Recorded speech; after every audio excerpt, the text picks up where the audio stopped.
You remember Zemo? Dude was in Civil War. He set it all up, trying to get Captain America and Iron Man to kill themselves. Well, he must be a master of evil. So that's what I'm going to talk about. Versus System, Masters of Evil, which has like the Wrecking Crew. And it kind of sent me on a deep dive. Ooh, look at this one. Here's your other lead, Enchantress. How can you not? Just look at her. But one of my a lover of mimes and clowns and stuff. Screaming Mimi, Melissa Gold, was one of the things that made me so interested. And I did a deep dive on her. And now I understand the Thunderbolts better. But to go back, Melissa was like, she had a mother who was a criminal and she went to jail and she just tried to act like it wasn't true. An abusive father, and she just left home super early. She adopted her own mother's name, started going by Mimi instead of Melissa. Started up with a wrestling group with, I don't know if I can find Titania right now, but Titania was one of the other wrestlers. Oh, not prepared at all. Yeah, there we go. Yeah, look at that. And got into bounty hunters, crime, stuff like that. She had her voice altered. What's neat is it's not a mutation. It's actually something that they did to her, and they did it to her twice, so that she has this sonic blast that she can do with her voice. But once her life, she got into somebody, and he was, they were into crime. They had a very similar power too, and when he was shot by the police, she screamed so loud that she destroyed her voice, but also destroyed almost everything around her for a huge area. And that's when Helmut Zemo came up and scooped her up and put her back in. Then the Avengers, long story. Avengers fought something, and I guess they were all destroyed, supposedly. They weren't destroyed completely. But that's when the Thunderbolts happened. It was Masters of Evil disguised as good guys. So it was a Zemo plan that if they get established themselves as this amazing group, they could actually get away with a lot of stuff too. But Mimi, now a Songbird,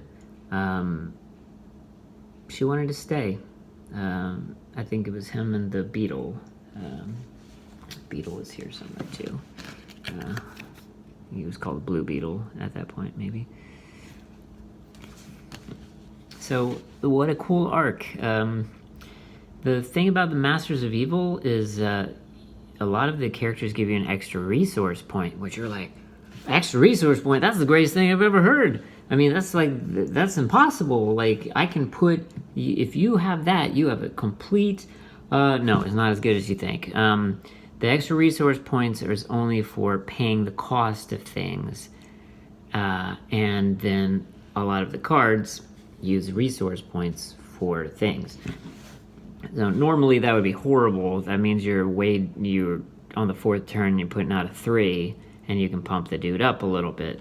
Some of them work out okay because of that.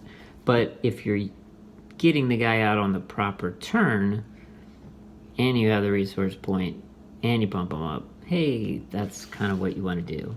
Like with Whirlwind, a nice foil Whirlwind, pay X resource points, exhaust target character if its cost is less than X. So, I mean, at least you could take out somebody who might be reinforcing someone, so that's nice. The Wrecker, Pay 1 resource point. Wrecking Crew characters get +2 attack. Can attack hidden characters this turn. That's nice. It's kind of like this versus a version of hitting like a Pokemon that's on the bench, which always seemed funny to me. It's like you're just watching the fight. Go Pikachu! Ah! You know, smack. Crime Spree. Pay 1 resource point. Choose 1 Master of Evil characters get +3 attack. Nice. Or target Masters of Evil character has invulnerability. That's good. This won't be coming out for a bit, but it's pretty nice. Great Gargoyle. Pay 1 resource point.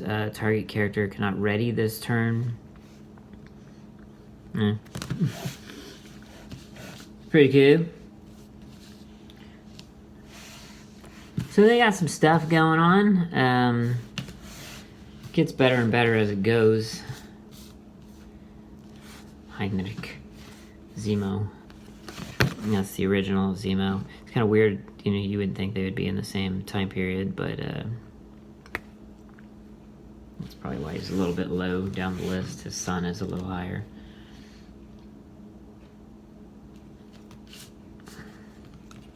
Gargantua. It's pretty neat to have like a rare level 1. Pay 1 resource point. Put +1/+1 counter on Gargantua. Uses power only once per turn.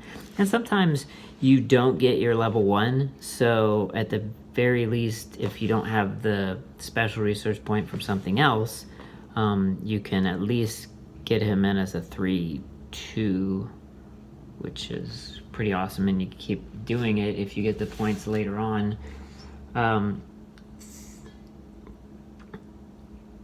She can search for, like, if you put her out on the second turn, you can boost her and search for a card 2 or less, which can be, and gain the resource point. So on the second turn, you can then go in reverse and put out a first, you know, a character that costs 1. So that's neato. Can, you know, or just herself, and she can power herself up.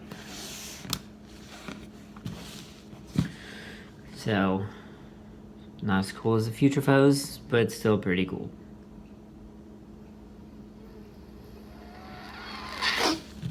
Evil.